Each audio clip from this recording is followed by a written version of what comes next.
오늘날 이 성만찬은 우리 예수님께서 직접 친히 만들어 주신 귀한 예식입니다. 우리가 환경만 허락한다면 1년에 한 4번에서 한 6번 정도, 일반적으로 우리 목사님들이 그렇게 생각하십니다. 한 4번에서 6번 정도는 하면 좋지 않을까 이렇게 생각합니다. 예수님께서 당신의 십자가에 달리실 것을 아시고 마지막으로 제자들과 함께 그 전날에 모여서 식사를 하시게 되었습니다. 이것이 성만찬의 출발점이죠. 그러나 당시 예수님의 12 제자들은 이것이 마지막 식사인지를 아무도 몰랐습니다. 예수님이 이때 식사를 하시면서 떡을 떼셔가지고, 그 당시에는 빵이죠, 떡을 떼시면서 자기의 몸을 상징하는 것으로 나누어 주셨고, 떡을 찢었잖아요. 자기의 몸을 찢으신 거죠. 그리고 자기의 피를 상징하는 포도주를 나누어 주시면서 받아 먹어라, 내가 너희를 위해서 흘리는 나의 언약의 피니라 하시면서 그 포도주를 나누어 마셨습니다.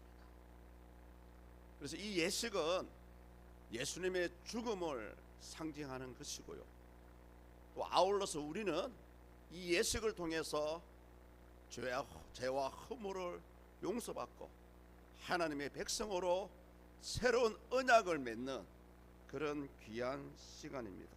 아울러서 우리는 예수님과 영적으로 또 아울러서 육적으로 연합해 되는, 하나가 되는 그런 귀한 예식이라고 할 수가 있고요, 이 성찬식은 우리가 하나님의 백성으로 거룩하게 되었다, 그리고 하나님의 나라를 미리 경험하는 그런 귀한 예식입니다.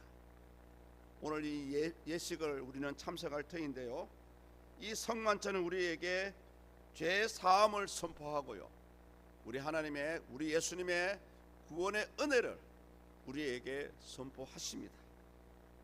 그래서 우리는 이 예식을 통해서, 우리 사람은 연약하잖아요. 연약합니다. 혹여 하나님 허물지고 범죄한 것 주님 앞에 용서하니 용서를 구하는 시간이 되어야 되고요, 아울러서 하나님의 사람으로 살겠습니다 결단하고 결심하는 그런 기회의 시간이 되어야 할 것입니다.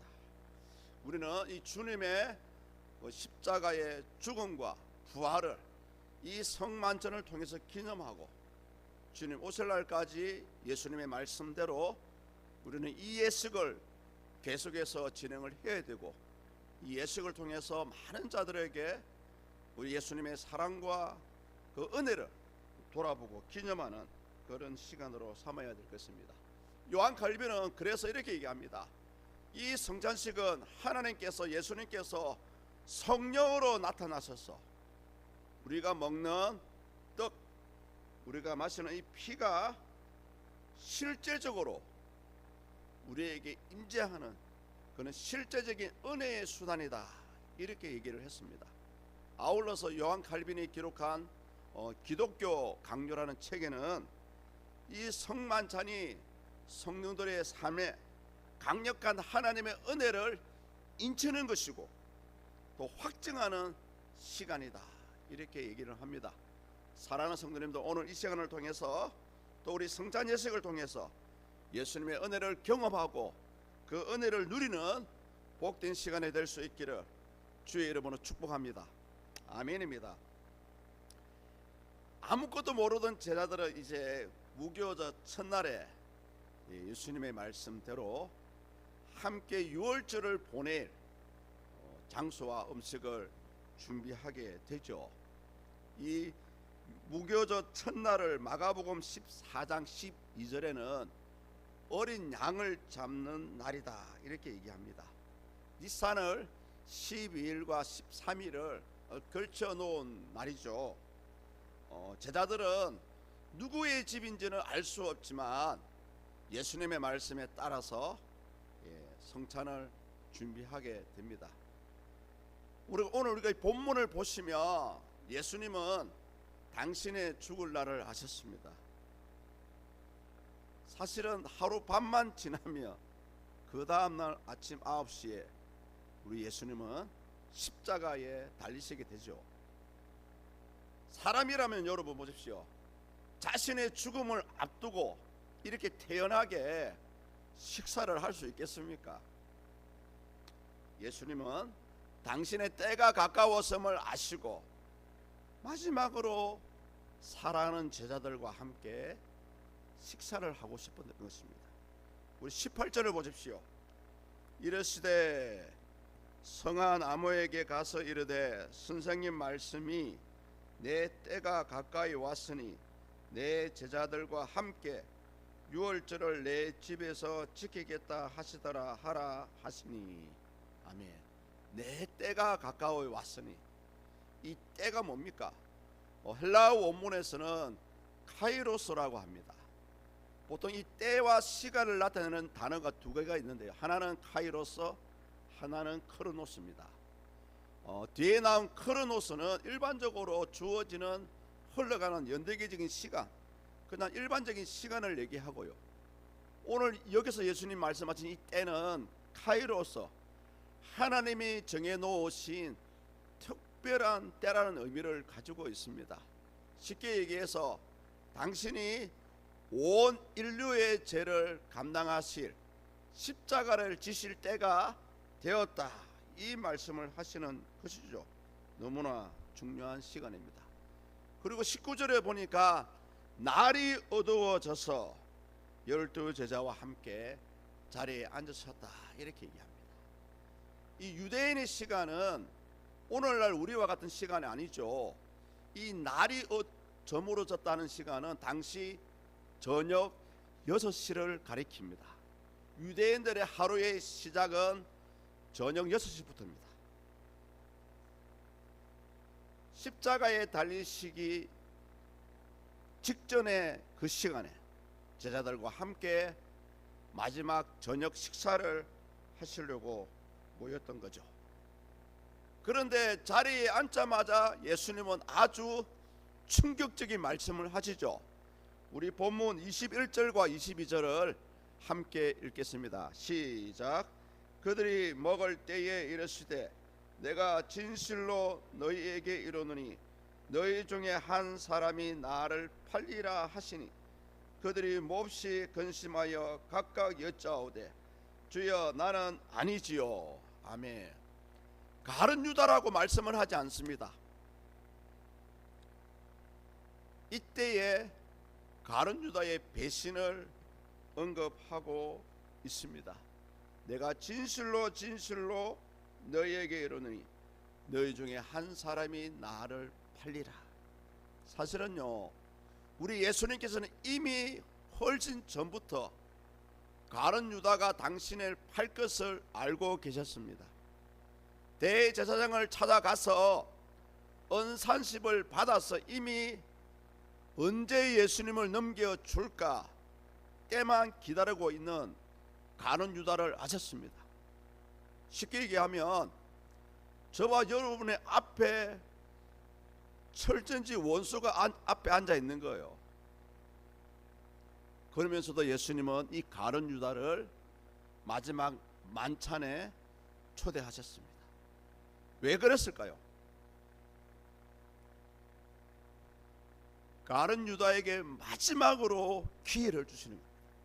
마지막으로 회개하고 용서를 구할 기회를 주시려고 이 만찬에 초대를 하셨던 것이죠. 예수님의 안타까운 마음을 본문 24절을 보시면 이렇게 합니다. 인자는 자기에 대하여 기록된 대로 가거니와 인자를 파는 그 사람에게는 화가 있으리로다. 차라리 그 사람은 차라리 태어나지 아니하였더라면 제게 좋을 뻔하였느니라 하니. 당시 예수님의 마음이 이랬다는 거죠. 차라리 태어나지 않았으면 좋았더라. 그러나 사랑하는 성도님들, 우리가 그 당시 시점을 한번 생각해 보십시오. 가룟 유다뿐만 아니라 나머지 11 제자들도 예수님이 잡히실 때에 모두가 도망갔다는 사실을 아십니까? 심지어 어떤 사람은 자다가 일어나 가지고요, 자기가 들던 혼이불을 버리고 알몸으로 도망간 사람도 있었습니다. 그렇게 신뢰했던 수제자 베드로, 예수님의 면전에서 예수님의 가슴에 비수를 꽂는 말을 하지 않았습니까? 그가 저주하며 맹세하여 이르되, 베드로가요 저주하며 맹세하여 이르되 나는 그 사람을 알지 못하노라 하니 곧 닭이 울더라. 예수님의 면전에서 사도 베드로가 예수님을 부인했습니다. 어쩌면 이런 12 제자들의 모습이, 예수님을 부인하고 버리고 파는 이 제자들의 모습이 오늘을 살아가는 우리의 모습이 되어서야 되겠습니까? 어떤 신학자들은 이들의 제자들의 모습이 우리의 자화상이다라고 아주 강하게 말씀하시는 분도 계세요. 그래서 우리는 이 땅에 얼마를 살아갈지는 모르겠지만 예수님을 바로 알고 어차피 믿을 바에는 바로 믿어야 됩니다. 성도님들, 우리는 다시 한번 이 성찬 예식을 통해서 우리 자신을 돌아보는 그런 기회가 되어야 되고요, 다시 한번 결단하는 시간이 되어야 됩니다. 그런 복된 시간이 될 수 있기를 다시 한번 더 주의 이름으로 축복합니다. 이어서 예수님은, 우리 예수님은 참 신기하죠. 이 땅에 오셔가지고 당신에 대해서 예언한 모든 말씀을 친히 행동으로 이루어 가셨습니다. 오늘 이 장면에도 마찬가지예요. 성경에 예언된 대로 이루시기 위해서 23절과 같이 말씀을 하십니다. 23절 보십시오. 대답하여 이르시되 나와 함께 그릇에 손을 넣는 그가 나를 팔리라.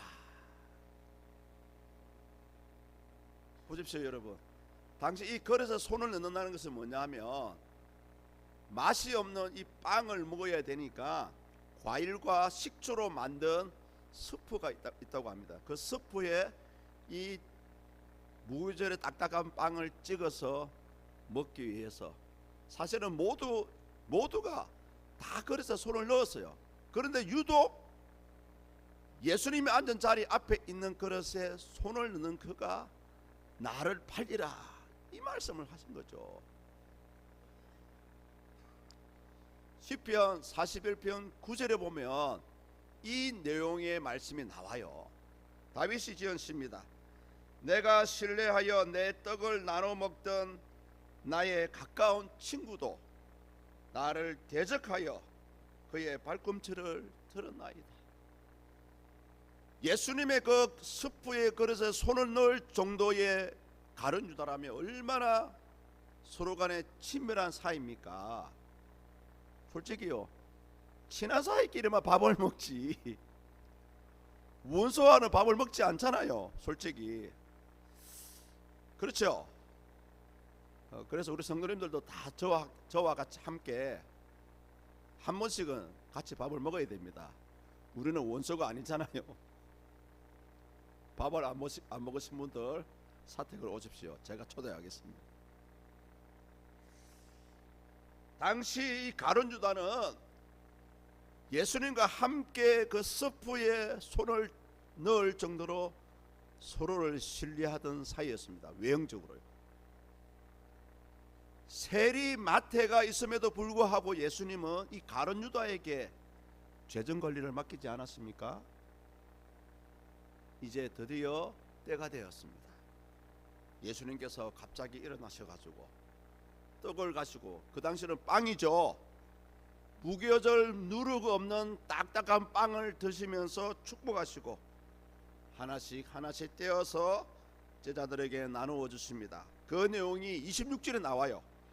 그들이 먹을 때에 예수께서 떡을 가지사 축복하시고 떼어 제자들에게 주시며 이르시되 받아서 먹으라, 이것은 내 몸이니라 하시고,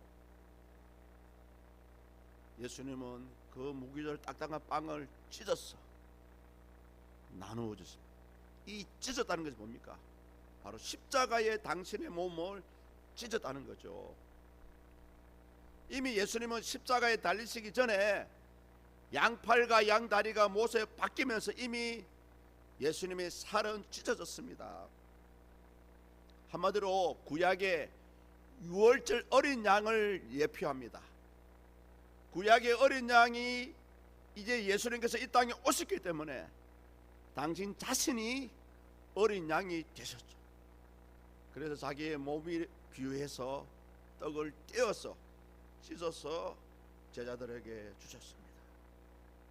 인류를 대속하기 위한 자신의 몸이라는 상징성을 부여하면서 제자들에게 하나씩 나누어 주셨죠. 그때를 한번 생각해 보십시오. 과연 예수님은 어떤 마음으로 그런 떡을 떼어서 제자들에게 나누어 주셨을까요? 한편으로는 당신이 떠난 후에 방황할 제자들을 걱정하고 사랑하는 마음으로 그 떡을 떼어 주셨을 것입니다. 오늘 성도님들, 우리 세례 받으신 분들이 성찬에 참여하실 때에 그 떡을 손으로 집으실 때요, 예수님의 사랑하는 마음이 여러분의 마음에 그대로 전달되기를 축복합니다. 예수님은 3일 부활 후 다시 만날 제자들을 기대하면서 그 떡을 떼어 주셨을 것입니다. 요한 칼빈도 주장했고요. 요한복음 9장 6장 35절에 보면 당신을 나는 생명의 떡이다 라고 말씀하셨죠. 우리는 이 떡이 예수님께서 영적으로 임재하셔서 우리가 그 떡을 먹음으로써 우리는 예수님과 하나가 되는 것입니다. 식후에 마지막으로 포도주를 담긴 잔을 가지고 하나님께 감사 기도를 드리십니다. 그러면서 27절과 28절과 같이 하시죠. 우리 다 같이 한번 마지막으로 27절과 28절을 큰 소리로 한번 읽어보시겠습니다. 또 잔을 가지사 감사 기도하시고 그들에게 주시며 이르시되 너희가 다 이것을 마시라. 이것은 죄 사함을 얻게 하려고 많은 사람을 위하여 흘리는 바 나의 피 곧 언약의 피니라. 아멘. 언약의 피니라. 사실 예수님은요, 이 포도주를 나누어 주실 때에 당신의 12 제자들이 다 당신을 버리고 도망갈 줄을 이미 아셨습니다. 알고 있습니다. 그럼에도 불구하고 이들 영혼을 불쌍히 여기시고 사랑하시는 마음으로 다시 한번 새롭게 언약을 상징하는 언약의 피로서, 죄 사함을 상징하는 그런 죄 사함의 피로서, 그리고 당신의 무지한 피를 흘릴 것이라는 그런 의미로 이 포도주를 나누어 주셨습니다. 알렉산드리아 사본이라든지 베자 사본, 성 어거스틴 같은 경우는 이 예수님의 포도주의 피가 바로 새로운 피다 이렇게 주장하기도 합니다. 예레미야서 31장 31절에 보니까 이 피에 대해서 새 언약을 맺으리라. 오늘 저와 여러분들이 포도주를 받아 먹으실 때에 우리는 다시 한번 예수님의 보혈로 우리의 지난 허물 죄를 씻음을 받고요, 하나님의 백성으로 다시 한번 새로운 언약을 맺는 그런 기회가 될 것입니다. 우리는 오늘 예수님이 죄 사함을 상징하는 포도주를 마심으로써 영적으로 우리는 예수님의 피를, 십자가에 흘리신 물과 피를 쏟아진 그 피를 우리는 마시게 되고요, 우리의 죄가 용서함을 받는 그런 귀한 시간이 될 것입니다. 혹시요, 다른 목사님들은 그런 얘기를 하시는데 저는 그렇게 생각 안 합니다. 혹시 이 예수님의 떡과 포도주를 마시기 마음에 양심이 걸리신다면 거절하지 마시고요, 제가 성찬식을 진행하기 전에 미리 회개하십시오. 회개하시고, 우리가 하나님으로부터 세례를 받은 분이라면 모두가 예외 없이 반드시 이 성찬 예식에 참여하셔야 됩니다. 그래야 우리는 이 예수님과 하나 되는 이 연합의 기회를 놓쳐서는 안 됩니다. 혹여 마음이 끌리시더라도, 하나님, 내가 일주일 동안 거룩한 삶을 살지 못했습니다. 그러나 이 시간 피를 마심으로 내 죄가 사함받을 줄 믿습니다. 이 피를 마심으로 다시 한번 하나님의 사람으로 새롭게 태어날 줄 믿습니다. 이 예식에 참여해야 됩니다. 그리고 오늘 우리 학습 받을 세 분은 학습 교인으로 되고요, 세례 교인이 아니기 때문에 이 성찬 예식에 참여할 수는 없습니다. 올해 11월 달에 세례를 받으시고 그때 가서 이 성찬 예식에 참여할 수 있고요, 혹여 우리 학생들 가운데 세례를 받지 못한 분들도 이 예식에 참여할 수 없습니다. 우리 대한예수교 장로회 총회 합동총회 법에는 예수 성부 성자 성령의 이름으로 세례를 받으신 분들만 이 성찬 예식에 참여할 수 있으니까 아쉬워하지 마시고 올 가을에 세례를 받아서 그때 참여하시면 되고요, 아직까지 나이가 어려서 입교하지 못하거나 세례를 받지 못하신 분들은 만 14세가 되면 그때 세례 교인으로 될 수가 있습니다. 어찌되었든 많은 분들은 우리가 마음으로는 성찬식을 거룩하고 엄숙하고 회개의 기회로 삼고 귀한 예식으로 참여를 합니다. 그러나 우리 예수님께서 이 예식을, 이 성만찬을 그렇게만 말씀하지 않았고요, 오히려 이 몸과 피를 마심으로 우리는 오히려 감사하고 하나님을 찬양하고 예수님을 찬양해야 될 것입니다. 그 내용이 마지막 30절에 나와요. 30절 보십시오. 이에 그들이 찬미하고 감난산으로 나아가니라. 예수님의 십자가의 사랑을 우리는 기뻐하고 감사하고 즐거워하고, 이 기쁨을 우리는 불신자들에게 그대로 나눠줄 수 있기를 예수님의 이름으로 축복합니다.